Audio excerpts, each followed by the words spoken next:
हरि ओम तत्सत।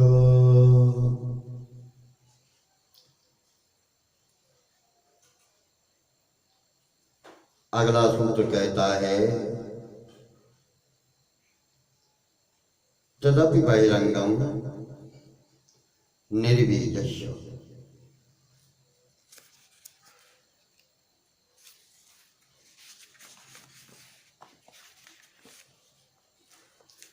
वह भी निर्बीज के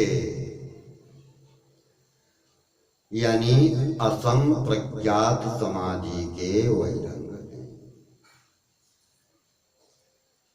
तदपि धारणा ध्यान अरो पुनि समाधि तेन वही रंग निर्बीज के कहत विवेकी चीन। सबीज जो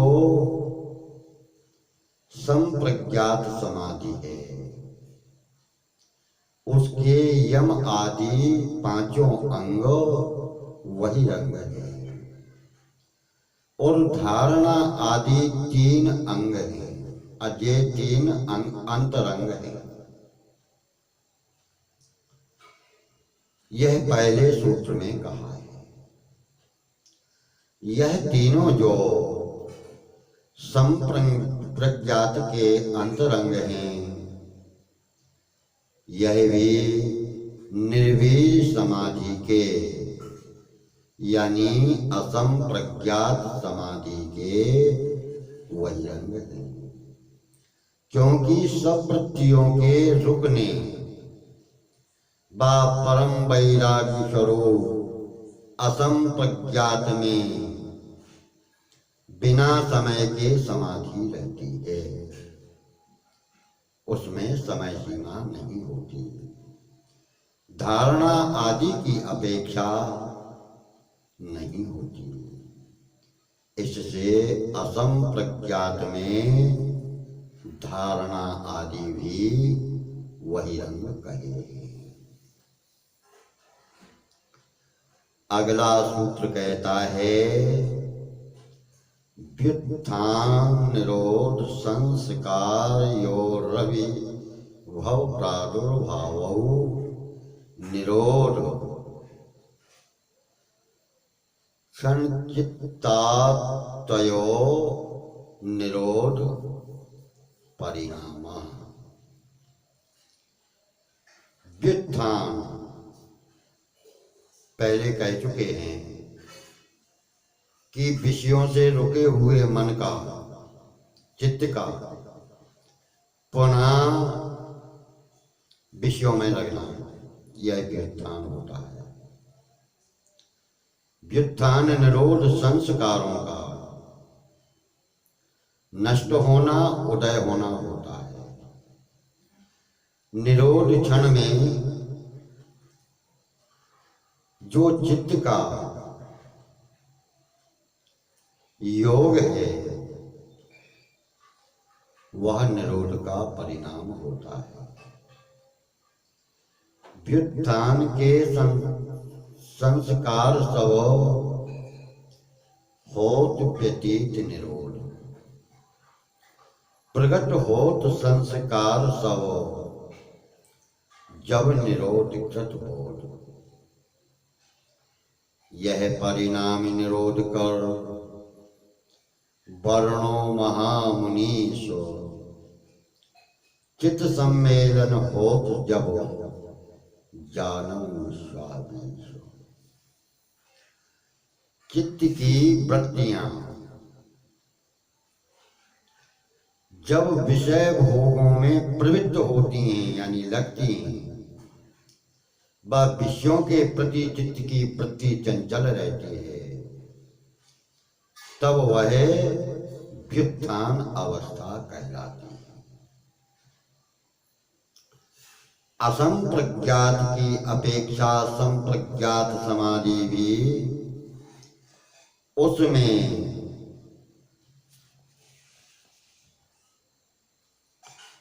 चित्त वृत्तियों का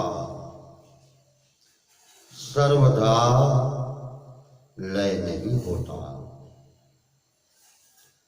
इससे उसमें व्युत्थान होता है। उसका जब परम वैराग्य होने से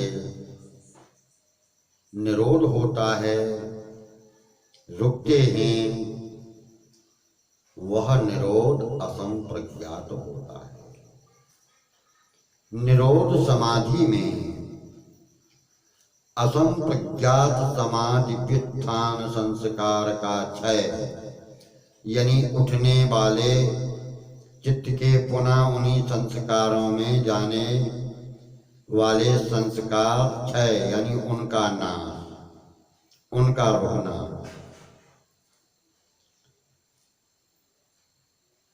और रुकने के संस्कार का उदय होता है। उस निरोध क्षण में, यानी रोके हुए क्षण में, जो चित्त का सब वृत्तियों के रुक जाने के साथ योग है, संबंध है, वह निरोध यानी रोकने का परिणाम है।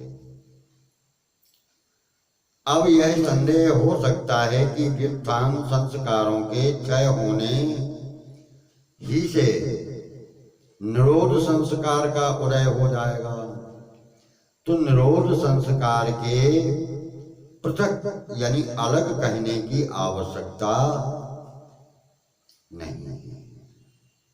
इसका उत्तर यह है कि संदेह भ्रम रूप है।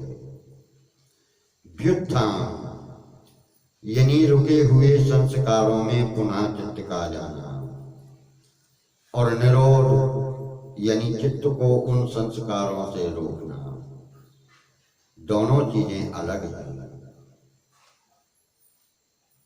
क्यों? विषय व उसके भोग की जो वृत्ति जब निवृत्त होती है, भोग से हटती है,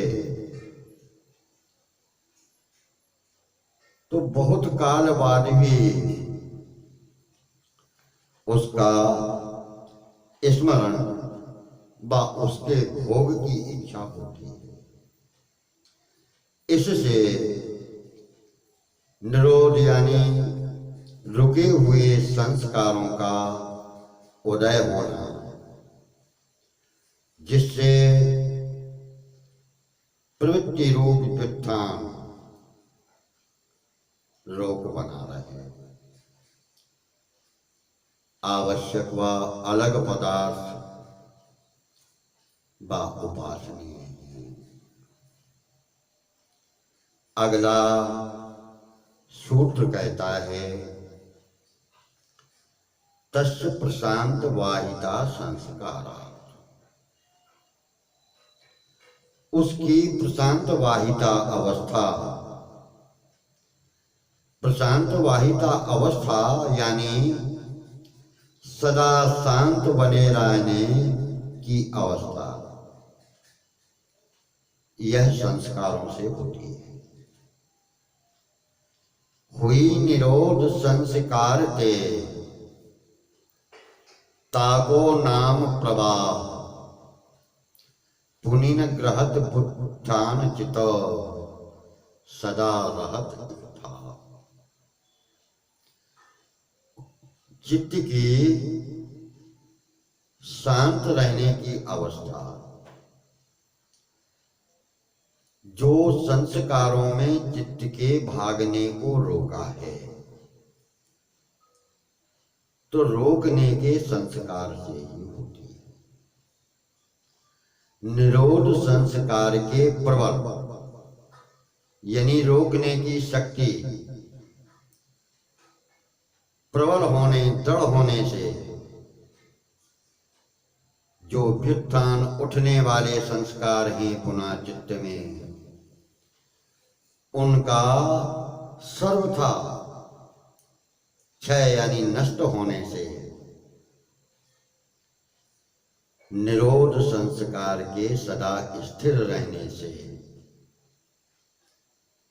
यानी चित्त की वृत्ति निरोध यानी रोकने में लगी रहती है, तो चित्त परम शांत दशा में रहता है।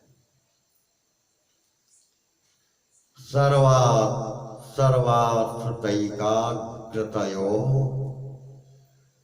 क्षयोदयौ चित्तस्य समाधि परिणामः।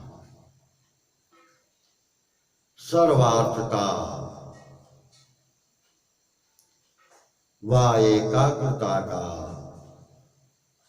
क्षय यानी नष्ट व उदय होना चित्त का समाधि परिणाम है। संप्रज्ञात समाधि में चित्त भ्रम नाना अर्थ ताही कहत सर्वार्थता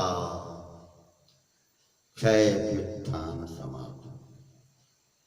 संप्रज्ञात समाधि में चित्त भ्रमित होकर नाना प्रकार के विषयों में जाता है। नाना प्रकार के विषयों में चित्त के जाने को सर्वार्थता कहा है। क्षय व्युत्थान समाधि। और उस जाने का, उन संस्कारों के पुनः उठने का जब क्षय हो जाता है, नाश हो जाता है, तो उदित होत एकाग्रता, उस समय एकाग्र भाव जागृत होता है।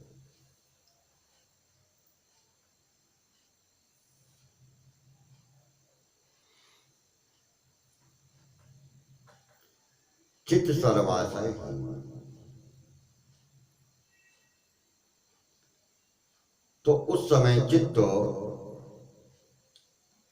में कोई किसी प्रकार की भावना नहीं रहती। जब चित्त एकाग्र हो जाता है, सभी अर्थों से रहित हो जाता है,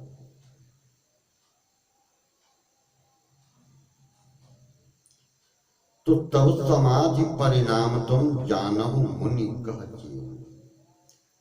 तो मुनियों ने कहा है कि चित्त का सभी अर्थों से रहित हो जाना, किसी प्रकार का भाव न रहना, यह समाधि का परिणाम यानी फल होता है। समाधि तभी लगती है जब चित्त में किसी प्रकार का कोई भाव शेष न हो। असंप्रज्ञात समाधि में चित्त के परिणाम अवस्था को वर्णन करने के बाद संप्रज्ञात समाधि में चित्त की परिणाम अवस्था को इस सूत्र में वर्णन किया है। चित्त की सर्वार्थता का अर्थात चित्त का जो नाना प्रकार के सभी अर्थों में जाना है,